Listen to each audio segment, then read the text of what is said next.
Thank you very much for your time on ENCA. Now, we find ourselves here again. Every 2 to 5 years, political parties go into areas, make huge promises, and then most of the time never really come back to actually fulfill those promises.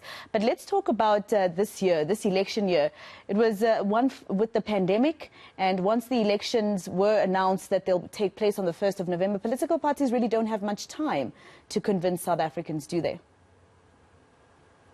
That's correct. They don't really have a lot of time, except for the fact that this is a local government election. And so you would assume two things, that regardless of whether or not the dates had been finalized, that political parties and independent candidates should be based and housed in the communities they seek to be elected in, and thus have built over time reasons why people can consider those candidates in those wards, in those municipalities, as credible and reliable. I think what we see in these campaign seasons is a conflation of the different spheres of government and the different things that different parts of government need to offer, and a reliance a lot on national leaders, like we've seen in the Eastern Cape there, where the local authorities and the locally elected members of the party and people who are in service are not the ones addressing crowds, are not the ones who are in those communities, even though they are the ones the communities are reliant on to lead them. And I think that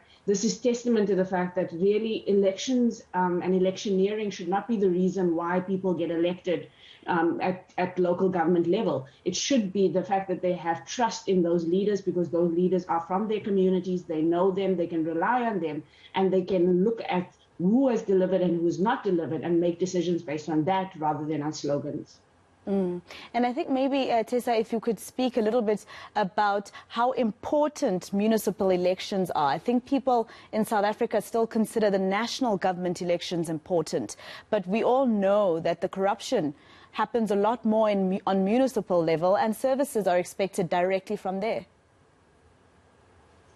Yeah, we are a country that has, at least in the last 10 to 15 years, seen the evidence of not only corruption, but just maladministration at the local government election, leading to people's quality of life being very, very low. This is talking about basic services, and basic services are also about basic rights. The right to shelter, the right to water, the right to a clean environment, the right to dignity. And I think all of those things are in the local government space and can be delivered at that level better than at any other level. But I think the thing, again, that's most important about the local government election is that, unlike the national election, the national leaders are always going to be a step removed from the people that they're accountable to. It's much harder to get a hold of a parliamentarian than it should be to get a hold of your ward councillor or somebody who's in a municipal PR seat. Yet that doesn't seem to be the case. It seems to be that the way our psyche as a nation is oriented towards trying to get the attention of national leaders. And we are not at the point where we hold local leaders accountable in the ways that we should.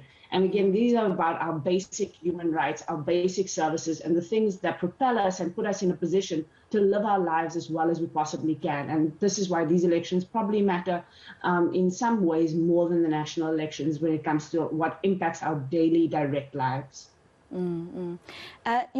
Before I talk about the different political parties and the chances they may have, the patterns that we've seen throughout the time that we've been voting, a lot of people have been saying that these independent candidates could surprise us this year. Yes, certainly. I think there's been two reasons why independent candidates have stronger chances this year. The first is there is a growing mistrust in political parties, and in particularly the dominant political parties. We saw in the last national election that we had a proliferation of political parties contesting. I think we had the highest number even at national level of 48 parties, which means that many smaller parties are starting to come up. That shows that there's an appetite for a moving towards more localized people and more localized politics. And so independent candidates represent that kind of desire that people have for parties and politicians who they can engage with directly. But the second thing is they are more organized now than ever. We know that over the last few years, we've seen movements that have been trying to coalesce around independent candidates talk about the benefits of independent candidates and provide some sort of structure and funding towards those candidates. I definitely think there's more support now than ever for that notion. And because of the mistrust, people are more likely to buy into that idea now than ever. Talking about the political parties, we know that, for instance, the ANC, they didn't perform very well the last government elections, especially in Gauteng, the metros here. There were coalition governments that basically ousted them in Johannesburg and Pretoria. They're still not at the helm in the capital.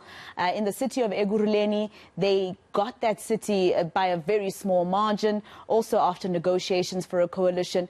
In Johannesburg, they returned to the seat because of politics that happened with the DA and EFF, not necessarily because residents wanted to put them there.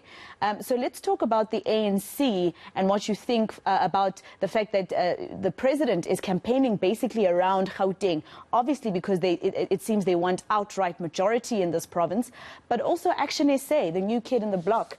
A lot of people thinking that they too might surprise us. Yeah, Johannesburg is definitely wide open, and all political parties will be putting their focus on the Johannesburg-Tshwane combination, Ekurhuleni part of that, because all of them had some kind of coalition agreement. I think that for the ANC, they know that they're under a lot of pressure.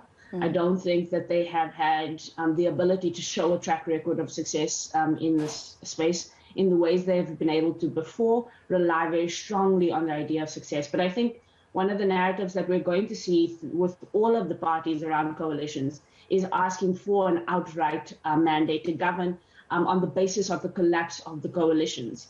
And while that might be a narrative that could work in terms of people feeling like the coalitions didn't work, so let's try and give the outright majority, it also shows a political immaturity in that we aren't ready in this country for politicians who can make coalitions work. And I think in all of these cases, we're more likely to head again towards coalitions than towards outright wins. And the political parties should be gearing the public at large as to how they could make coalitions work rather than trying to steer away from coalitions, because I do think we're going to creep closer in that direction rather than going back to the traditional winner takes all. All right, Tessa Dooms, thank you so much for your time. Social and political analyst. Of course, this is an election year, so a lot more still to come on NewsLink.